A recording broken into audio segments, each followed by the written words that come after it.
بسم الله الرحمن الرحيم. غفر الله لنا ولشيخنا ولوالدينا وللمسلمين. وأن الله عز وجل على عرشه مائل من خلقه كما وصف به نفسه في كتابه وعلى لسان رسوله صلى الله عليه وسلم بلا كيف أحاط بالكفار. امام ابن ابی حاتم الرازی فرماتے ہیں وَأَنَّ اللَّهَ عَزَّ وَجَلَّ عَلَى عَرْشِهِ بَائِنٌ مِنْ خَلْقِهِ كَمَا وَصَفَ بِهِ نَفْسَهُ فِي كِتَابِهِ وَعَلَى لِسَانِ رَسُولِهِ صلی اللہ علیہ وسلم بلا کیف. فرماتے ہیں اہل سنت والجماعت کا یہ عقیدہ ہے کہ اللہ رب العالمین عرش پر مستوی ہے اور اپنے مخلوق سے اللہ رب العالمین جدا ہے، مخلوق کے اندر حلول کی ہوئی نہیں ہے. جیسے کہ اللہ رب العالمین نے قرآن مجید کے اندر اپنے بارے میں بیان کیا ہے، اسی طرح رسول اللہ صلی اللہ علیہ وسلم نے اپنی احادیث کے اندر بیان کیا. بلا کیفیت، اس کی کیفیت کے بارے میں ہمیں علم نہیں ہے کہ اللہ رب العالمین کیسے اپنے عرش پر مستوی ہے. عرش پر مستوی ہونا تو معلوم ہے کہ اللہ رب العالمین عرش پر مستوی ہے، لیکن کیسے اس کی کیفیت کے بارے میں ہمیں علم نہیں ہے. اس کی کیفیت تو ہے لیکن اس کیفیت کا ہمیں علم نہیں ہے. کیفیت کا کام نہیں ہے، کیفیت تو اس کی ہے لیکن اس کیفیت کا علم ہمیں نہیں ہے. اپنے علم کا انکار کہ اللہ رب العالمین عرش پر مستوی ہے لیکن کیسے اس کی کیفیت کا ہمیں علم نہیں ہے. تو یہ اہل سنت والجماعت کا عقیدہ ہے اللہ رب العالمین کے متعلق کہ اللہ رب العالمین کہاں ہے. اللہ رب العالمین کہاں ہے اس بارے میں اہل سنت والجماعت کے عقیدے کو امام ابن ابی حاتم رحمہ اللہ نے صرف ایک سطر کے اندر بیان کر دیا کہ اللہ رب العالمین عرش پر مستوی ہے، جس میں اہل باطل پر رد ہے جو یہ کہتے ہیں کہ اللہ رب العالمین ہر جگہ ہے. جو کہتے ہیں کہ اللہ رب العالمین ہر جگہ ہے ان پر رد ہے کہ نہیں، بلکہ اللہ رب العالمین کہاں پر ہے؟ عرش پر مستوی ہے. یہ عقیدہ ہم نے کہاں سے اخذ کیا؟ یہ عقیدہ اللہ رب العالمین نے اپنے بارے میں کتاب اللہ کے اندر قرآن مجید کے اندر ایک جگہ پر نہیں بے شمار جگہوں پر بیان کیا ہے. مثلا اللہ رب العالمین کا ارشاد ہے الرحمن علی العرش استوى کہ اللہ رب العالمین عرش پر مستوی ہے. اللہ رب العالمین عرش پر مستوی ہے. یہ آیت اللہ رب العالمین نے قرآن کریم کے اندر ایک دو جگہوں پر نہیں 7 جگہوں پر دہرایا. 7 مرتبہ اللہ رب العالمین نے اس آیت کو نازل کیا ہے. اس بات کی دلیل ہے کہ یہ عقیدہ اہل سنت والجماعت کا جو ہے یہ لوگوں کے ذہن کے اندر راسخ ہو جائے، کسی کے ذہن میں کوئی شک و شبہ نہ رہے، جس لیے اللہ رب العالمین نے بار بار اس آیت کو دہرایا تاکہ کسی کے ذہن میں کوئی شک و شبہ اس سلسلے میں نہ رہے. اسی طرح اللہ رب العالمین کا ارشاد ہے ثم استوى على العرش. یہ آیت 6 جگہوں پر قرآن کریم کے اندر موجود ہے. الرحمن علی العرش استوى یہ 7 جگہوں پر اور ثم استوى على العرش 6 جگہوں پر اللہ رب العالمین نے آیت کو دہرایا. جس طرح تقریباً 13 جگہوں پر اللہ رب العالمین نے اس چیز کو دہرایا ہے کہ اللہ رب العالمین عرش پر مستوی. استوى علی کا ترجمہ سلف نے جو سمجھا ہے، جو اس کی تفسیر کی ہے جن الفاظ کے ذریعے، وہ کچھ 4 الفاظ ہیں. استوى علی کی تفسیر سلف نے جو کی ہے وہ کل 4 الفاظ سے کی. ایک ہے صعیدہ، ایک ہے ارتفاع، ایک ہے علا اور ایک ہے استقر.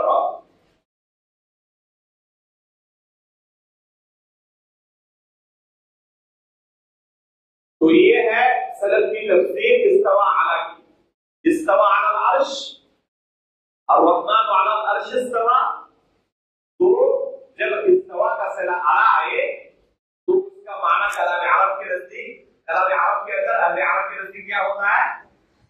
ان 4 الفاظ کے ذریعے آپ اس کی تفسیر بیان کر سکتے ہیں، اس کا معنی بیان کر سکتے ہیں. خلاصہ کیا ہوگا کہ اللہ رب العالمین عرش پر مستوی ہے. اللہ رب العالمین عرش پر مستوی ہے. اہل باطل استوا کے اندر لام کا اضافہ کرتے ہیں, اس کی تفسیر کرتے ہو. استوا کی تفسیر کیا کرتے ہیں؟ استونا سے لام کا فرق ہے بس. اہل سنت اور اہل بدعت کے درمیان, اہل سنت اور اہل بدعت کے درمیان صرف لام کا فرق ہے. اہل سنت کیا کہتے ہیں؟ جیسے کہ اللہ تعالیٰ نے کہا استوا علی العرش, اور اہل بدعت اس کی تفسیر کیا کرتے ہیں؟ استونا سے, یعنی غلبہ و قہر کے معنی میں اللہ رب العالمین غالب ہوا, اللہ رب العالمین کی سلطنت اس پر ہوئی. یہ باطل معنی ہے, سلف نے یہ معنی نہیں سمجھا ہے, اور نہ عربی زبان کے اندر استوا کا یہ معنی نہیں ہوتا. اس لیے ان چار الفاظ کے علاوہ کسی بھی لفظ سے استوا کا معنی بیان کرنا اس کی تحریف ہوگی, ان آیتوں کی تحریف ہوگی.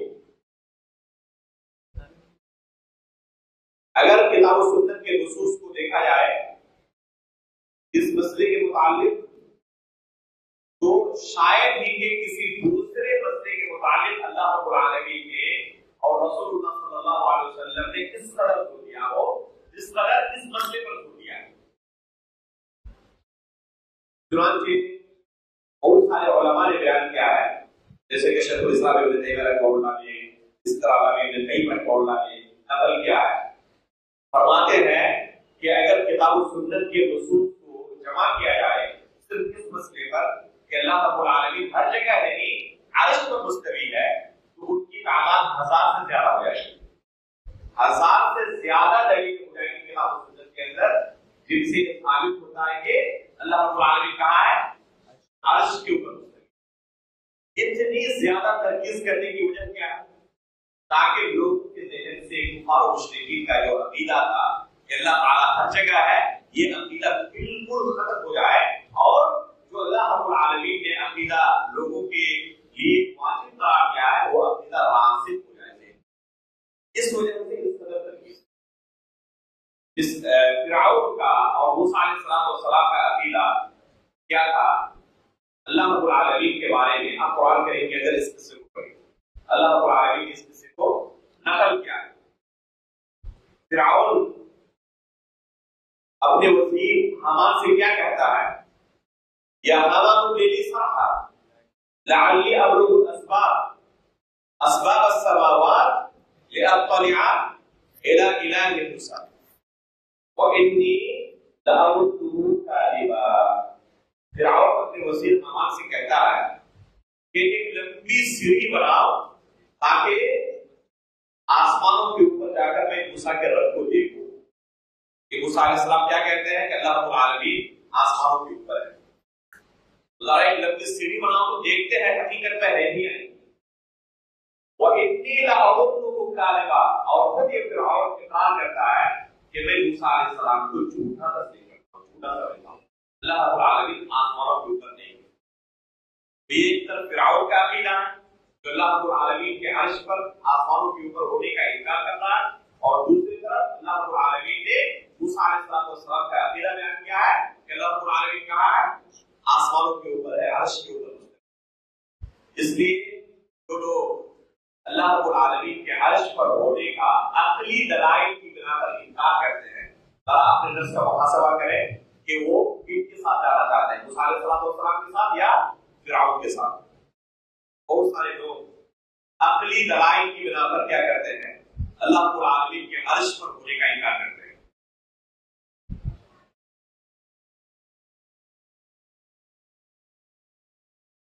کچھ دنوں پہلے ایک ٹی وی کے اندر دیکھا کہ ایک صاحب عقلی دلائل کے ذریعے اللہ رب العالمین کے عرش پر ہونے کا انکار کر رہے تھے. ان کا کہنا تھا کہ اگر اللہ رب العالمین کو ہم عرش پر مانیں تو اس سے لازم کیا آئے گا؟ کوئی چیز کسی کے اوپر ہوگی. جیسے یہ گلاس ہے ٹیبل کے اوپر, تو کیا یہ ممکن ہے کہ ٹیبل گلاس کے اوپر ہو؟ ممکن نہیں. یہ عقلی دلیل دے رہے ہیں کوئی چیز کسی کے اوپر ہوگی تو جس کے اوپر ہوگی وہ چیز بڑی ہوگی, اور جس چیز کو اوپر رکھا جائے گا وہ چیز چھوٹی ہوگی. عرش فرما لے تو لازم کیا آئے گا؟ عرش بڑا ہے، اللہ رب العالمین چھوٹے ہے، نعوذ باللہ. تو اللہ اکبر نہیں، اور اللہ رب العالمین کیا ہے؟ اللہ اکبر. اللہ تعالیٰ ہر چیز سے بڑے ہیں. تو یہ اس بات کی دلیل ہے کہ اللہ رب العالمین کو عرش پر نہیں مان سکتے. تو سمجھ رہے ہیں اپنی دلیل کو؟ کہتے ہیں کہ اللہ رب العالمین کو اگر عرش پر مانے تو لازم آئے گا کہ عرش اللہ رب العالمین سے بڑا ہے. اس لیے کہ کوئی بھی چیز کسی کے اوپر ہوتی ہے تو جو چیز چھوٹی ہوتی ہے، جس کے اوپر اس چیز کو رکھا جائے وہ چیز بڑی ہوتی ہے. تو اگر اللہ رب العالمین کو عرش پر مان لے تو لازم آئے گا کہ عرش اللہ سے بڑا ہے، حالانکہ اللہ اکبر، اللہ سب سے بڑا ہے. اس لیے اللہ رب العالمین کو عرش پر ہم نہیں مان سکتے. یہ ان کا نظریہ ہے، یہ ان کی دلیل. اب سوچے کہ اس طرح عقلی دلائل کے ذریعے اگر کسی کا عقیدہ پختہ نہ ہو اور اہل سنت و جماعت کے عقائد کو صحیح طریقے سے نہ پڑھا ہو تو ان جیسے گمراہ مفکرین کو سننے کی وجہ سے ہو سکتا ہے کہ اس کے دل کے اندر یہ شبہات داخل ہو جائے، راسخ ہو جائے اور اپنی دنیا میں آخرت برباد کر لے. اس لیے ایسے لوگوں سے ہمیشہ اپنے آپ کو دور کرنے کی ضرورت ہے. یہ عقلی چیزیں جو ہوتی ہیں شروع میں بہت لبھاؤنی معلوم ہوتی ہے، بہت قریب معلوم ہوتی ہے اپنے ذریعے، لیکن کب تک؟ جب تک اس سے بڑی کوئی عقل نہ آ جائے. اگر اس سے بڑی کوئی عقل آ جائے تو پتہ چل جائے گا کہ یہ ریت کا گھر ہوتا تھا، کچھ بھی نہیں. میں نے پوچھا کہ اگر ایک منٹ کے لیے آپ کی بات مان لی جائے، آپ نے جو دلیل دی اگر ایک منٹ کے لیے ہم مان لیتے ہیں کہ اس سے یہ لازم آئے گا کہ عرش اللہ رب العالمین سے بڑا ہے، تو آخر اللہ رب العالمین کے وجود کا آپ اقرار کرتے نہیں کرتے؟ اللہ تعالیٰ موجود ہے یا نہیں؟ ظاہر سی بات ہے اس کا انکار نہیں کر سکتے. تو جب اللہ رب العالمین کے وجود کا اقرار کر رہے ہیں تو اللہ تعالیٰ کہیں ہے یا نہیں؟ ظاہر سی بات ہے کہ آپ وجود کا اقرار کر رہے ہیں. تو جہاں بھی اللہ کو آپ تسلیم کریں، جس چیز کے اوپر بھی جہاں بھی آپ تسلیم کریں وہ اللہ سے بڑی ہے یا چھوٹی ہے. جہاں بھی آپ آگے جس وجہ سے آپ عرش کا انکار کر رہے تھے، عرش پر ہونے کا، تو جہاں بھی آپ مانیں یہ اشکال وہاں پہ رہے گا نہیں آئے گا. ظاہر سی بات ہے کہ اس سے آپ بھاگ نہیں سکتے. یا تو آپ اللہ کے وجود کا انکار کرتے کرتا رہیے اور یہ گفا کا عقیدہ ہے. اگر آپ نے آپ کو مسلمان کہتا ہے تو اللہ کے وجود کا انکار نہیں کر سکتا. جب اللہ کے وجود کو آپ تسلیم کرتے ہیں کہ اللہ تعالیٰ موجود ہے تو کہاں ہے؟ کہیں پر تو آپ مانتے ہیں، جہاں بھی مانے آپ پھر وہی اشکال آئے گا کہ وہ چیز اللہ سے بڑی ہے چھوٹی. ظاہر سی بات ہے کہ وہ چیز چھوٹی، تو جہاں پر آپ مانتے ہیں جب وہ چھوٹی ہے اور آپ وہاں اللہ ہو سکتے ہیں، عرش پر کیوں نہیں ہو سکتے؟ اس لیے عقلی دلائل کیا ہے؟ ان کی کوئی حیثیت نہیں ہے. اور یہ حقیقت میں اشکال کیوں آتا ہے؟ اللہ رب العالمین کو مخلوق کے ساتھ مشابہت اور تشبیہ دینے کی وجہ سے ایک مخلوق کو آپ نے خالق کے ساتھ تشبیہ دی، اس وجہ سے آپ کو یہ پریشانی ہوئی ہے یا نہیں ہے؟ حالانکہ مخلوق کے اندر بھی بہت ساری آپ مثالیں پا لیں گے کہ کسی چھوٹی چیز میں بہت بڑی چیز موجود ہے یا نہیں ہے؟ بہت ساری مثالیں آپ پا لیں گے. بہت بڑا درخت ہوتا ہے، اس کے لیے کتنی جگہ کی ضرورت ہوتی ہے یا نہیں ہے؟ بے شمار چیزیں آپ پالیں گے. چیز چھوٹی ہے اس میں بہت بڑی چیز پڑتی ہے. مخلوق کے اندر اس کی مثالیں موجود ہیں. تو آپ مخلوق سے خالق کو تشبیہ دے رہے ہیں اور اللہ رب العالمین کے بارے میں ایسی چیز کا انکار کر رہے ہیں جس بارے میں کتاب و سنت کی دلیل نہیں پڑی. یہ حقیقت میں کفار و مشرکین کا عقیدہ تھا کہ اللہ رب العالمین کو ہر جگہ مانا جائے. یہ انسان خود اپنے آپ کو، اپنے کسی بزرگ کو ہر جگہ پر ہونا تسلیم نہیں کر سکتا. اگر اسی انسان کو کہا جائے کہ جہاں پر گندگیاں شہر کی جمع ہوتی ہیں وہاں پر آپ کو دو چاٹے دیکھیں گے، ایک دم دور ہوگا، راضی ہوگا اپنے آپ کے لیے؟ نہیں ہوگا. اور اللہ رب العالمین کی ضرورت کیا کر رہا ہے؟ یہ عقیدہ رکھ رہا ہے کہ اللہ رب العالمین کو ماننا. اعوذ باللہ من ذالک. یہ حقیقت میں کفار و مشرکین کا عقیدہ ہے. اسی وجہ سے اللہ کے رسول صلی اللہ علیہ وسلم نے اس لوٹی کا جب امتحان لیا کہ یہ لوٹی مسلمان ہو چکی ہے یا اپنے پرانے دین پر باقی ہے، تو اس سے اللہ کے رسول نے 2 سوال کیا تھا. پہلا سوال کیا تھا این اللہ، اللہ رب العالمین کہاں؟ اس خاتون نے اشارہ کیا آسمان کی طرف کہ اللہ رب العالمین آسمانوں کے اوپر ہے. دوسرا سوال کیا من انا، میں کون ہوں؟ کہہ دیا انت رسول اللہ، آپ اللہ کے رسول ہیں. امتحان ہو گیا کہ پرانا دین چھوڑ کر اسلام کا عقیدہ اختیار کر چکی. اللہ کے رسول نے فوراً گواہی دی کہ اس شخص کو، اس عورت کو آزاد کر سکتے ہو، یہ مومنہ عورت. صرف 2 سوالوں کے ذریعے پتہ چل گیا کہ یہ اہل اسلام میں سے اہل کفر میں سے. اس سے ہمیں ایک اور اہم مسئلے کی طرف اشارہ ملتا ہے. بعض مسائل ایسے ہوتے ہیں جن مسائل کے ذریعے اہل سنت کے درمیان اور غیر اہل سنت کے درمیان تمیز کیا جاتا ہے.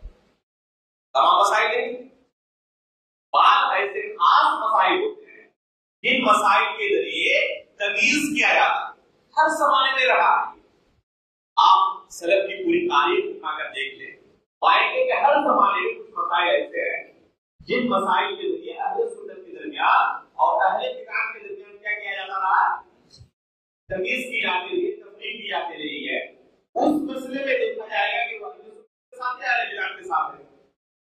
مثلا آج کے زمانے میں اہل سنت و جماعت کا، سلف صالحین کا، ان کے منہج پر قائم رہنے والے سلفیوں کا سب سے زیادہ اختلاف جن جماعتوں سے، جن گمراہ فرقوں سے ہے، آپ دیکھیں ان کے ساتھ اصل اختلاف کی مسائل کو لے کر، جیسے جماعت اسلامی اور اخوانیوں کے ساتھ جن مسائل کو لے کر ان کے ساتھ اہل سنت و جماعت کا اختلاف ہے، ان مسائل میں اگر کوئی شخص ان کا ساتھ دے، اہل سنت و جماعت کا ساتھ دے، سلفیوں کا ساتھ دے، دوسرے تمام مسائل کے اندر چرچے رہے، لیکن جس مسئلے میں اصل جھگڑا ہے اسی مسئلے میں وہ غیروں کے ساتھ ہو جائے گا، اس کو کس میں شمار کیا جائے گا؟ وہی میں سے شمار. کوئی بھی گمراہ شخص اور کوئی بھی گمراہ فرقہ 100% تمام مسائل کے اندر برا نہیں ہوتا، تمام مسائل کے اندر برا نہیں ہوتا. یہاں تک کہ شیعوں کو بھی پائیں گے بہت سارے عقائد ایسے ہیں جو اہل سنت و جماعت کے ساتھ میل کھاتے ہیں، جنت اور جہنم کو بھی مانتے ہیں، اللہ رب العالمین کو بھی مانتے ہیں. تو بہت سارے عقائد شیعوں میں بھی پالے گیا جو اہل سنت و جماعت کے ساتھ میل کھاتے ہیں. تو کیا اس وجہ سے اہل سنت و جماعت کے ساتھ کے لیے جائے؟ چونکہ بعض مسائل ایسے ہیں، بہت سارے مسائل ایسے ہیں اور چند مسائل ایسے ہیں جن کے اندر اہل سنت و جماعت کے ساتھ ان کا اختلاف ہے، جھگڑا ہے. تو چونکہ وہ ایسے مسائل ہیں جن مسائل کی وجہ سے اصل اختلاف ہے اور انہوں نے ساتھ دیا کہ ان کا اہل بدعت کا، تو ان میں سے کچھ.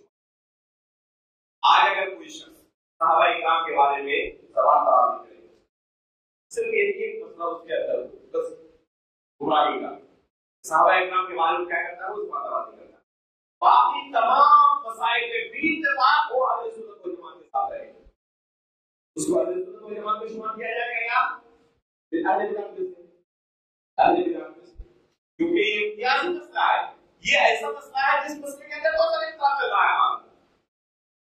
یہ ابھی محرم کا مہینہ شروع ہونے والا ہے، آپ دیکھیں گے ابھی سب نکلیں گے اپنے گھر دلوں سے اور صحابہ اکرام کے بارے میں زبان دراز کریں گے. یہ اصل مسئلہ ہے جن پر اختلاف ہے. اب اسی مسئلے میں وہ اہل بدعت کا ساتھ دیں اور کہتے تمام مسائل میں آپ کے ساتھ سے بھی ایک ان کا ساتھ دے دیا تھا، تو آپ انہیں میں سے کچھ شمار کرتے ہیں. لیکن اصل تو اسی مسئلے، اصل جس مسئلے میں اختلاف ہو اسی مسئلے میں اگر وہ اہل بدعت کے ساتھ چلا جائے تو ان میں سے شمار کیا جائے گا، اہل سنت میں سے شمار نہیں کیا جائے گا. اللہ کے رسول نے تمام جو مسلمانوں کے عقائد ہوتے ہیں ان تمام عقائد کے بارے میں نہیں بھروسہ، جو اہم امتیازی مسئلہ تھا جس سے تمیز کیا جا سکے کہ اہل کفر کے عقیدے پر اتفاق کیا ہے یا اہل اسلام کا عقیدہ اختیار کر چکی ہے، اللہ کے رسول نے صرف 2 سوال کیا اور انہی 2 سوالوں سے پتہ چل گیا کہ اہل کفر کا عقیدہ ترک کر چکی ہے، اہل اسلام کا عقیدہ اختیار کر چکی ہے۔ تو یہ اتہاسی مسئلہ ہے۔ اللہ رب العالمین کہا، اس لیے کوئی شخص کہے کہ اللہ رب العالمین ہر جگہ ہے، کیا کہا جائے گا؟ یہ اہل سنت والجماعت کا عقیدہ قطعاً نہیں ہے۔ اس کے بعد فرماتے ہیں مصنف باقی یہ صرف نہیں کہ اللہ رب العالمین عرش پر مستوی ہے، سامنے یہ بھی عقیدہ رکھنا ضروری ہے کہ اللہ رب العالمین مخلوق سے جدا ہے، مخلوق کے اندر حلول کیے ہوئے نہیں ہے۔ جیسے کہ معلوم کا عقیدہ کیا ہے کہ اللہ رب العالمین ہر چیز کے اندر حلول کے اندر داخل ہے۔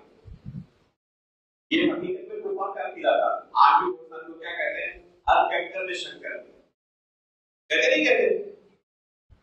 یہ صرف اہل کفر کا ہی نہیں، بہت سارے ایسے لوگوں کا ہے جو اپنے آپ کو مسلمان کہتے ہیں، کہتے ہیں کہ اللہ تعالیٰ ہر چیز کے اندر موجود ہے، ہر چیز کے اندر اللہ رب العالمین حلول کیا ہوا ہے۔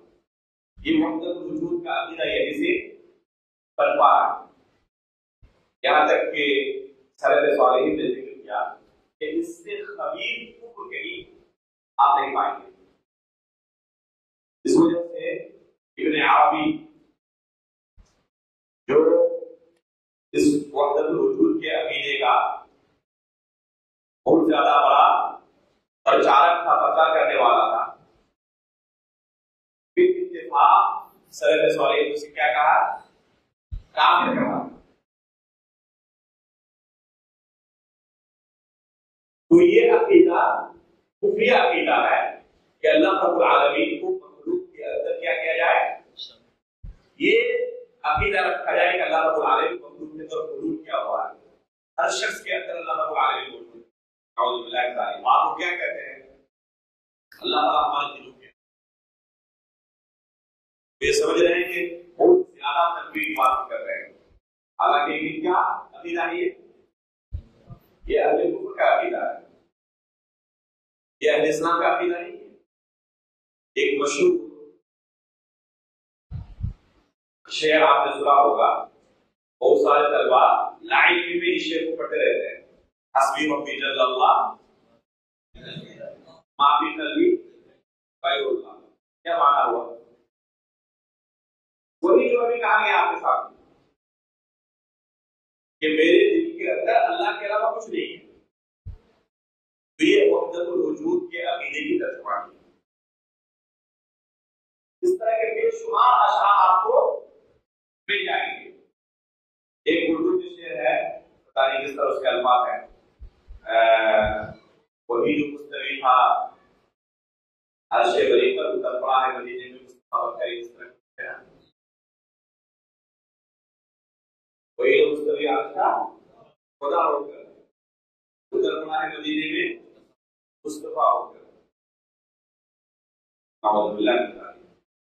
یعنی کیا کہنا چاہتے ہیں کہ اللہ کے رسول کے درمیان اور اللہ کے درمیان کوئی فرق نہیں، وہی اللہ کو رسول عرش کا مستوی پہلے تھے، بعد میں کیا ہوگے؟ مدینے میں مصطفیٰ بن کر دوسری شکل میں خدا ہو گئے۔ تو یہ حقیقت میں وحدت الوجود کا جو عقیدہ ہے انتہائی خبیث اور باطل عقیدہ ہے، دوسری عقیدہ ہے۔ تو باطل من خلقہ میں وحدت الوجود کا عقیدہ رکھنے والوں پر کہ اللہ رب العالمین کے بارے میں کیا عقیدہ رکھا جائے؟ باطل من خلقہ، مخلوق سے اللہ رب العالمین کیا ہے؟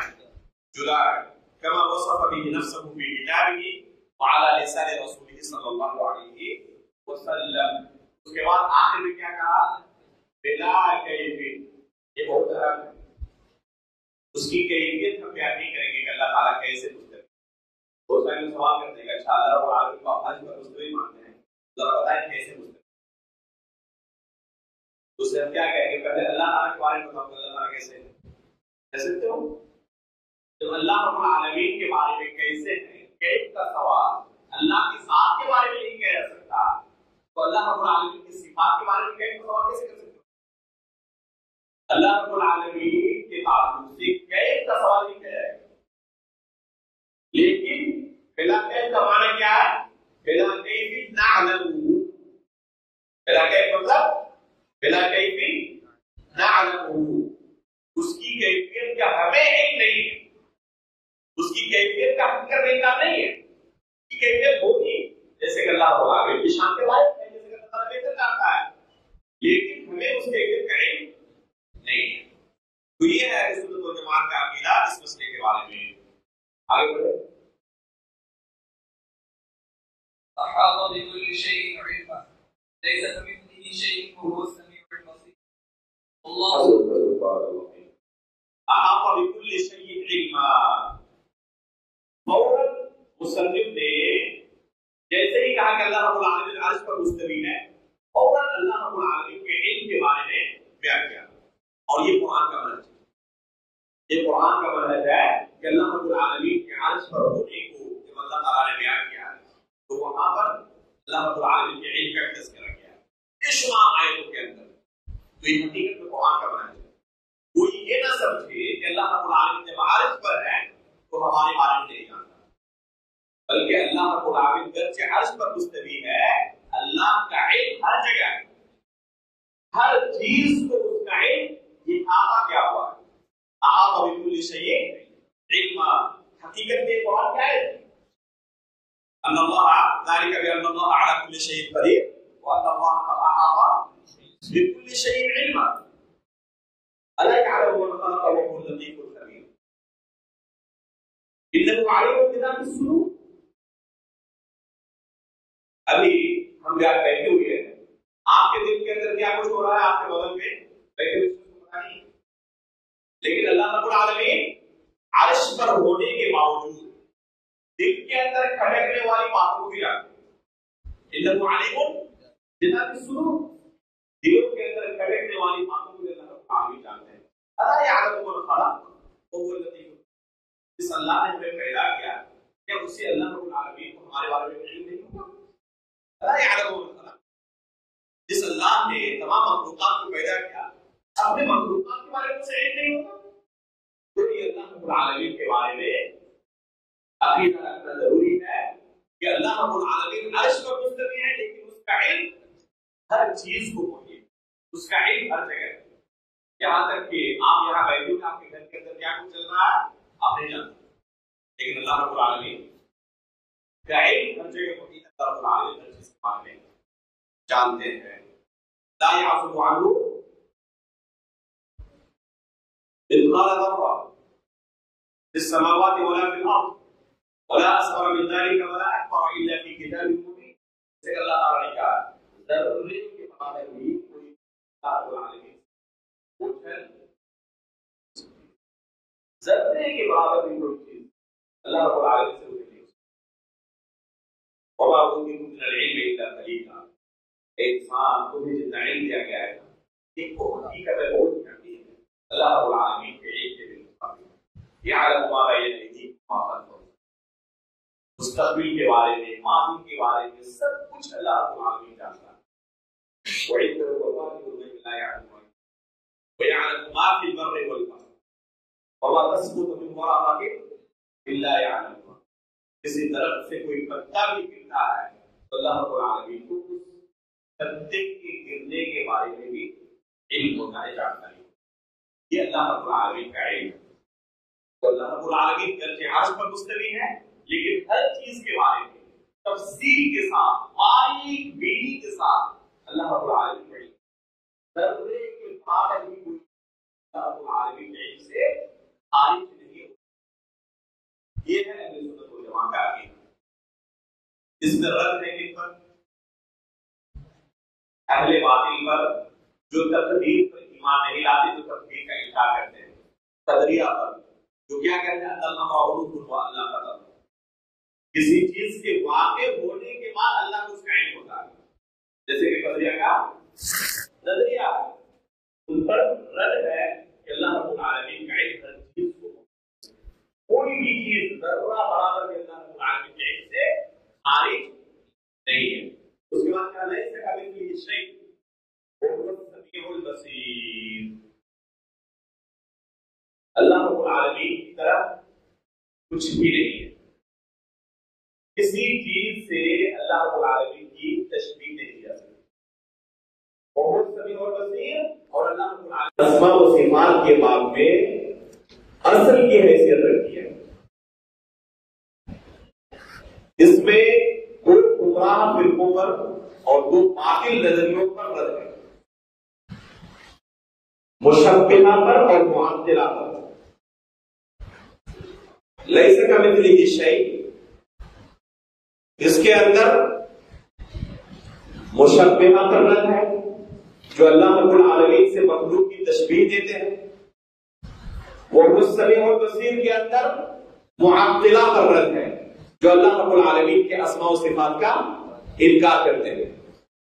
تو جہاں اہل سنت و جماعت کے عقیدے کو مصنف نے بیان کیا ہے، وہیں پر اہل باطل کے اوپر رد بھی کیا ہے جو اللہ رب العالمین کے ساتھ مخلوق کو تشبیہ دیتے ہیں یا اللہ رب العالمین کے اسماء و صفات کا انکار کرتے ہیں، ان پر رد بھی کیا ہے۔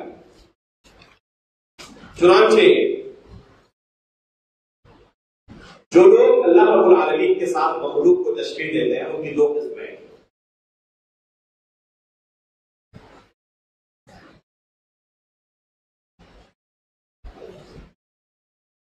پہلی قسم ہے جو خالق کے ساتھ مخلوق کو تشبیہ دیتے ہیں، جو خالق کے ساتھ مخلوق کو اللہ رب العالمین کے ساتھ ان کو تشبیہ دیتے ہیں، مخلوق کو۔ اور دوسری قسم اسی کے برعکس ہے جو مخلوق کے ساتھ خالق کو تشبیہ دیتے ہیں۔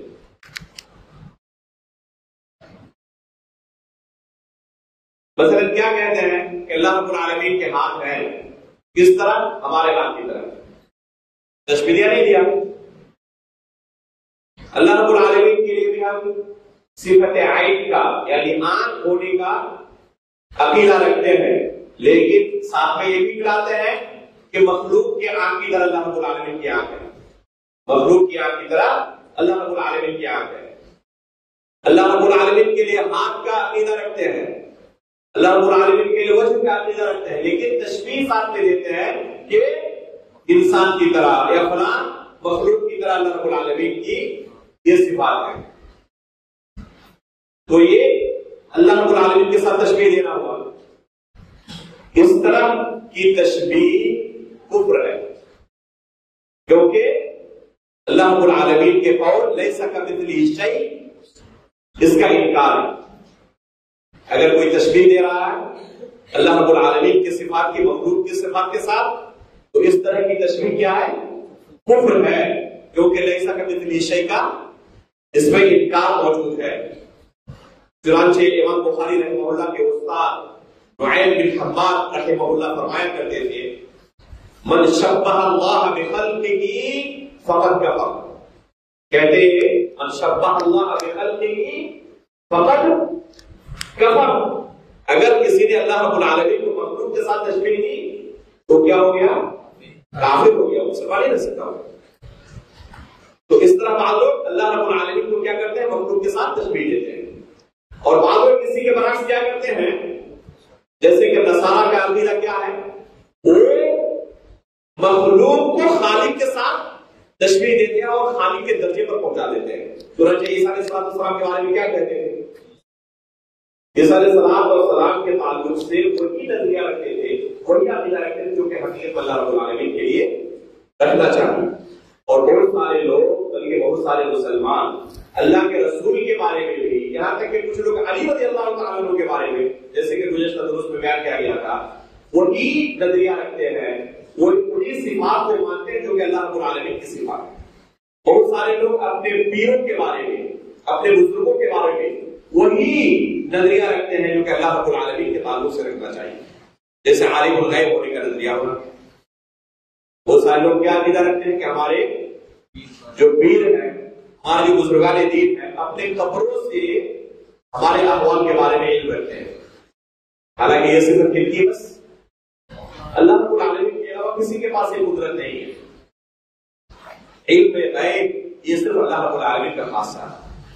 تو اس طرح بہت سارے گمراہ فرقے پائے گئے جو کیا کرتے ہیں؟ مخلوق کو خالق کے درجے پر پہنچا دیتے ہیں، مخلوق کے اندر خالق کی صفات نسبت کر دیتے ہیں، جیسے کہ اللہ رب العالمین نے قرآن کریم کے اندر عیسیٰ علیہ السلام کے بارے میں اس طرح کے عقیدہ رکھنے والوں کے بارے میں کہا ہے، لقد كفر الذين قالوا ان الله هو المسيح ابن مريم، اللہ رب العالمین کے تعلق سے جو عقیدہ ہونا چاہیے وہی عقیدہ کچھ لوگ عیسیٰ علیہ السلام کے بارے میں رکھتے ہیں اور کہتے ہیں کہ عیسیٰ علیہ السلام ہی اللہ ہے، اعوذ باللہ من ذالک۔ تو اس طرح دو گمراہ فرقے پائے گئے تشبیہ کے تعلق سے۔ بعض لوگ کیا کرتے ہیں، اللہ رب العالمین کے لیے صفات کو تسلیم کرتے ہیں لیکن مخلوق کی صفات کی طرح، اللہ کے ہاتھ ہے کس طرح، ہمارے ہاتھوں کی طرح۔ تو اس طرح ایک گمراہ فرقہ ہے، اور دوسرا گمراہ فرقہ کیا ہے، اسی کے بالمقابل جو مخلوق کے اندر اللہ کی صفات کو جسمہ کر دیتے ہیں اور مخلوق کو اللہ رب العالمین کے درجے پر پہنچا دیتے ہیں، خالق کے درجے پر پہنچا دیتے ہیں۔ تو یہ اہل تشبیہ ہیں جن پر مصنف نے لیس کمثلہ شیء اس آیت کو نقل کر کے رد کیا ہے۔ دوسرے گمراہ فرقے کون ہیں، معطلہ ہیں، جن پر وہ سمیع البصیر سے مصنف نے رد کیا ہے۔ معطلہ جو ہے یہ دو قسموں پر منقسم ہے۔ کچھ لوگ ایسے ہیں جو بالکلیہ اللہ رب العالمین کے اسماء و صفات کا انکار کرتے ہیں، اور کچھ لوگ ایسے ہیں جو جزوی طور پر اللہ رب العالمین کے صفات کا انکار کرتے ہیں، کلی طور پر نہیں۔ چنانچہ جہمیہ یہ اللہ رب العالمین کے اسماء کا بھی انکار کرتے ہیں، صفات کا بھی انکار کرتے ہیں۔ صرف اللہ رب العالمین کے لیے ذات کو تسلیم کرتے ہیں، اسماء اور صفات سے خالی۔ نہ اللہ رب العالمین کے لیے اسماء کا عقیدہ رکھتے ہیں کہ اللہ کا کوئی نام ہے، اور نہ صفات کا عقیدہ رکھتے ہیں۔ اسی کے بالمقابل معتزلہ ہے، ایک گمراہ فرقہ جو کیا عقیدہ رکھتے ہیں، اللہ رب العالمین کے لیے اسماء کا اثبات کرتے ہیں، بس اللہ رب العالمین کے اسماء ہیں لیکن صفات کا انکار کر دیتے ہیں۔ چنانچہ کہتے ہیں کہ اللہ رب العالمین علیم ہے لیکن بلا علم۔ اللہ تعالیٰ کے جتنے اسماء ہیں اہل سنت والجماعت ان ناموں کو بھی ثابت کرتے ہیں، اور ان ناموں کے جو معانی ہیں، وہ نام جن معانی پر دلالت کرتے ہیں ان معانی کو بھی ثابت کرتے ہیں۔ لیکن معتزلہ کیا کہتے ہیں کہ اللہ رب العالمین علیم ہے، سمیع ہے، بصیر ہے، لیکن سننے کی صفت، دیکھنے کی صفت اللہ رب العالمین کے لیے وہ تسلیم نہیں کرتے۔ تو ان پر رد ہے اور سمیع اور بصیر سے کہ اللہ رب العالمین سمیع ہے، بصیر ہے، اس کے اندر دیکھنے کی صفت بھی موجود ہے اور سننے کی صفت بھی موجود ہے۔ پوری آیت کو ملائیں، اس کا نتیجہ کیا نکلے گا، مخلوق کے اندر بھی دیکھنے کی اور سننے کی صفت موجود ہے، لیکن وہ لیس کمثلہ شیء، گرچہ مخلوق کے اندر بھی یہ صفت موجود ہے لیکن اللہ رب العالمین کی طرح نہیں۔ اللہ رب العالمین کی جو صفت ہے دیکھنے کی اور سننے کی، مخلوق سے اس کی تشبیہ دی ہی نہیں جا سکتی۔ مثلا مخلوق کے اندر دیکھنے کی قوت ہے، صفت موجود ہے، لیکن محدود دائرے میں، نہایت ہی محدود دائرے میں ہم سن سکتے ہیں، لیکن کون سی آواز سن سکتے ہیں جو ہمارے آس پاس ہو۔ اگر کوئی 1 کلومیٹر دور چیخے چلائے تو سن پائیں گے؟ نہیں سن پائیں گے۔ یا قریب ہی ہو لیکن بہت ہی پست آواز میں بات کرے، سن پائیں گے؟ نہیں سن پائیں گے۔ تو سننے کی طاقت تو ہے ہمارے اندر، لیکن نہایت محدود دائرے میں سن سکتے ہیں۔ اسی طرح بہت تیز آواز اس کو بھی سننے کی طاقت ہمارے پاس نہیں۔ ایک قوم کو اللہ رب العالمین نے کسی آواز سے ہلاک کر دیا، انتہائی تیز آواز کے ذریعے سے کیا ہو گئے، ہلاک و برباد ہو گئے۔ تو سننے کی طاقت تو ہے لیکن ایک محدود دائرے میں، بہت اونچی آواز ہو جائے اسے بھی ہم برداشت نہیں کر سکتے، اور بس آواز ہو اسے بھی نہیں سن سکتے۔ دیکھنے کی طاقت ہے لیکن نہایت محدود دائرے میں۔ رات کو اگر بجلی چلی جائے تو ہم دیکھ سکتے ہیں، ابھی اگر بجلی چلی جائے تو کچھ نظر نہیں آئے گا۔ کچھ مخلوقات ایسی ہیں جو رات کے اندھیرے میں دیکھ سکتے ہیں، دن کو اجالے میں نہیں دیکھ سکتے۔ مخلوق کے اندر ہی دیکھنے کی صفت دیکھیں، ایک مخلوق کے ساتھ دوسرے مخلوق کو آپ تشبیہ نہیں دے سکتے، ایک مخلوق کے ساتھ دوسرے مخلوق کو آپ تشبیہ نہیں دے سکتے۔ مچھلیاں پانی کے اندر دیکھتی ہیں، اگر انسان چلا جائے کچھ نظر آئے گا اسے؟ حالانکہ وہاں سے بہت ساری مخلوقات ہیں وہ آسانی کے ساتھ دیکھیں، تو ایک مخلوق کے دیکھنے کی تشبیہ دوسرے مخلوق سے نہیں دے سکتے، تو خالق کے ساتھ دے سکتے ہیں؟ ظاہر سی بات ہے۔ تو مخلوق کے اندر بھی یہ صفتیں موجود ہیں لیکن نہایت ہی محدود دائرے میں۔ سننے کی صفت ہے لیکن حیوانوں کی آواز میں سمجھ سکتے ہیں؟ چیونٹیاں آپس میں بات کر رہی ہوتی ہیں ہمارے قریب، ہم سمجھ پاتے ہیں؟ کبھی سن پائے کسی نے چیونٹی کی آواز سنی ہے؟ لیکن سلیمان علیہ السلام کو اللہ رب العالمین نے سننے کی آواز، سننے کی طاقت دی۔ یا ایھا النمل ادخلوا مساکنکم لا یحطمنکم سلیمان وجنودہ۔ سلیمان علیہ السلام نے سنا کہ وہ سلیمان علیہ السلام اور ان کے لشکر سے اپنے لوگوں کو کیا کر رہے ہیں؟ ڈرا رہے ہیں، جیسے وہ اپنے گھروں میں چلے جاؤ تاکہ یہ لشکر تمہیں کچل نہ دے۔ تو کیا وہ سلیمان علیہ السلام نے کیا کیا؟ فتبسم ضاحکا، ان کی آواز سن کر، ان کی باتوں کو سن کر مسکرا پڑے۔ تو ان کی آواز سمجھ سکتے تھے، اللہ رب العالمین کو طاقت دی تھی لیکن ہمیں اللہ تعالیٰ نے طاقت نہیں سمجھ پاتے۔ تو سننے کی طاقت اللہ نے انسانوں کو بھی دی ہے، مخلوق کو بھی دی ہے، لیکن نہایت محدود دائرے میں۔ اللہ رب العالمین کے پاس یہ طاقت محدود دائرے میں ہے؟ بالکل نہیں۔ اللہ رب العالمین قادر مطلق ہے، اللہ رب العالمین کے پاس جو سننے کی طاقت ہے، کسی چیز کے ساتھ، کسی مخلوق کے ساتھ بھی ہم تشبیہ نہیں لے سکتے، لے سکتے شیء، وهو السمیع البصیر۔ اسی طرح کچھ اہل بدعت ایسے ہیں جو اللہ رب العالمین کے صفات کا انکار کرتے ہیں لیکن تمام صفات کا نہیں، تمام اسماء کا نہیں، جیسے اشاعرہ ہے، ماتریدیہ ہیں، جن کے بارے میں اس میں آپ کے سامنے بیان کیا جا چکا ہے۔ اشاعرہ کتنے اس کو مانتے ہیں؟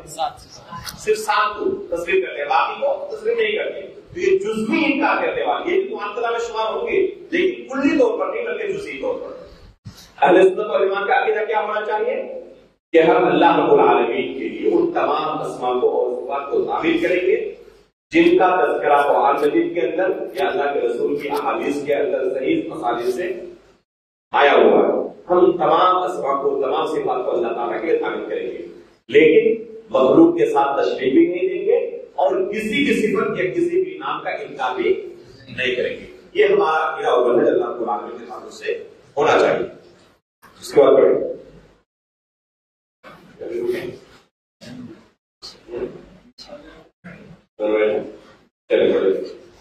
والله تبارك وتعالى يرى في الآخرة ويراه أهل الجنة بأبصاره ويسمعون كلامه كيف شاء وكما شاء۔ لا الله تبارك وتعالى يرى في الآخرة ويراه أهل الجنة بأبصاره۔ اس کے بعد فرماتے ہیں کہ اللہ رب العالمین کو آخرت کے اندر دیکھا جائے گا، اہل جنت اپنی آنکھوں سے اللہ رب العالمین کو دیکھیں گے۔ یہ اہل جنت کے لیے سب سے بڑی نعمت ہوگی۔ جنت کے اندر پہنچنے کے بعد ایک جنتی کے لیے سب سے بڑا انعام کیا ہوگا؟ اللہ رب العالمین کی رؤیت، اللہ رب العالمین کو دیکھنا۔ اللہ رب العالمین ہمیں اس سے بھروسہ کرے، اللہ رب العالمین ہم تمام لوگوں کو اس نعمت سے سرفراز کرے۔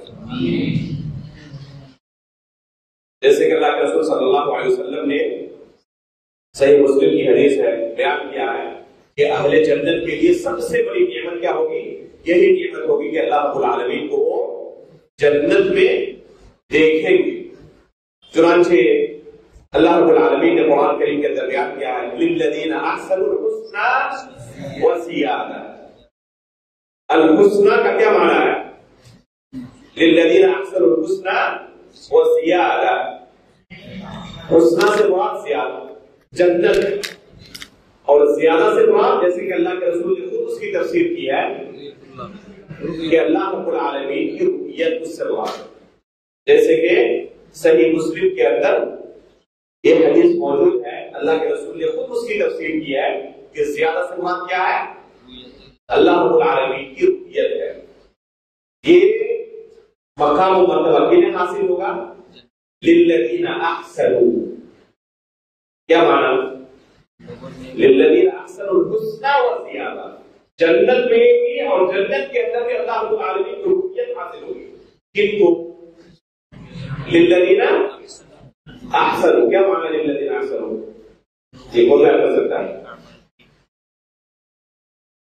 اللہ رب العالمین کے مامورات پر عمل کرتے ہیں. جی مامورات پر عمل کرتے ہیں. اللہ رب العالمین کے تمام مامورات پر عمل کرنے والے للذین احسنوا. اور بتائیں کوئی یہ جو اللہ رب العالمین نے سب سے بڑے انعام کا اعلان کیا ہے کہ اللہ کی رؤیت حاصل ہوگی کن کو؟ للذین احسنوا. کیا معنی؟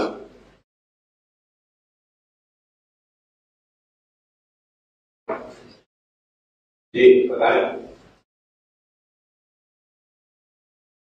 جنہوں نے احسان کیا کتنا آسان ہے. للذین احسنوا جنہوں نے کیا کیا ہے؟ احسان کیا. احسان کا کیا معنی؟ ان تعبد اللہ کأنک تراہ فإن لم تکن تراہ فإنہ یراک. اس کو احسان کہتے ہیں. اللہ کے رسول نے خود اس کی تفسیر کی ہے یا نہیں؟ اللہ کے رسول نے خود اس کی تفسیر کی ہے. جب جبریل علیہ السلام نے اللہ کے رسول سے پوچھا اخبرنی عن الاحسان تو اللہ کے رسول نے کیا کہا؟ ان تعبد اللہ کأنک تراہ فإن لم تکن تراہ فإنہ یراک. اللہ کی عبادت ایسے ہی کرو کأنک تراہ ایسے کہ تم اللہ کو دیکھ رہے ہو. گویا کہ اللہ کو دیکھ رہے ہو. کیوں کأنک کا کیوں اضافہ کیا؟ کیونکہ حقیقت میں اس دنیا میں اللہ رب العالمین کو دیکھنا ممکن نہیں. موسیٰ علیہ السلام نے کیا کہا تھا کہ اللہ میں دیکھنا چاہتا ہوں تمہیں. اللہ رب العالمین نے کیا جواب دیا؟ لن ترانی ہرگز نہیں دیکھ سکتے. اگر موسیٰ علیہ السلام درخواست کے باوجود نہ دیکھ سکے اور یہ جواب ملے تو ہم لوگ دیکھ سکتے ہیں؟ ممکن نہیں ہے. اللہ کے رسول صلی اللہ علیہ وسلم نے بھی معراج کی رات اللہ کے رسول تھے کہ اللہ تعالیٰ کو دیکھا تھا؟ نہیں دیکھا تھا. اگر اللہ رب العالمین کو دیکھا ہوتا تو اللہ رب العالمین نے جہاں پر اس واقعے کو بیان کیا ہے سورہ نجم میں تو وہاں پر ضرور اس کو بھی بیان کرتے کیونکہ یہ سب سے بڑا انعام ہوتا. لیکن کیا کہا؟ لقد رأى من آیات ربه الکبریٰ. لقد رأى من آیات ربه الکبریٰ. اللہ رب العالمین کی بے شمار بڑی بڑی نشانیوں کو دیکھا اللہ کے رسول نے. لیکن یہ ذکر نہیں کیا کہ اللہ رب العالمین کو دیکھا. اگر اللہ رب العالمین کو دیکھا ہوتا تو ضرور اس کا بھی تذکرہ کیا جاتا. اما عائشہ رضی اللہ تعالیٰ عنہ فرماتی ہیں کوئی اگر کہے کہ اللہ کے رسول نے اللہ رب العالمین کو دیکھا ہے ان ننگی آنکھوں سے سر کی آنکھوں سے تو اس نے جھوٹ مارا. تو اللہ کے رسول نے نہیں دیکھا. تو اس دنیا میں دیکھنا ممکن نہیں ہے اللہ رب العالمین کو. اس لیے کیا کہا کہ انک تراہ گویا کہ تم اللہ کو دیکھ رہے ہو. لیکن یہ ممکن نہیں ہے. یہ تصور دل کے اندر آئے گویا کہ ہم اللہ کو دیکھ رہے ہیں. فإن لم تكن تراہ فإنہ یراک. اور اگر تم اللہ کو نہیں دیکھ سکتے یہ تصور نہیں آ سکتا تو یہ تصور ہو کہ اللہ رب العالمین ہمیں دیکھ رہا ہے. الجزاء من جنس العمل. جو اللہ کی عبادت اس تصور سے کرے گا گویا کہ ہم اللہ کو دیکھ رہے ہیں اس کو احسان کہتے ہیں. اگر حقیقت میں کسی کی عبادت میں احسان کا درجہ پیدا ہو گیا تو اس کا بدلہ کیا ہے؟ دنیا میں تو اس نے صرف یہ تصور کیا تھا اللہ کی عبادت کے ہو گویا کہ ہم اللہ کو دیکھ رہے ہیں. حقیقت میں نہیں دیکھ پایا تھا. اللہ رب العالمین جنت کے اندر بدلہ لیں گے کہ اس تصور سے تم نے زندگی بھر میری عبادت کی اب اس کا بدلہ یہ ہے کہ مجھے دیکھ پانے کا. تو یہ ہے بدلہ للذین احسنوا الحسنى وزیادہ. الجزاء من جنس العمل.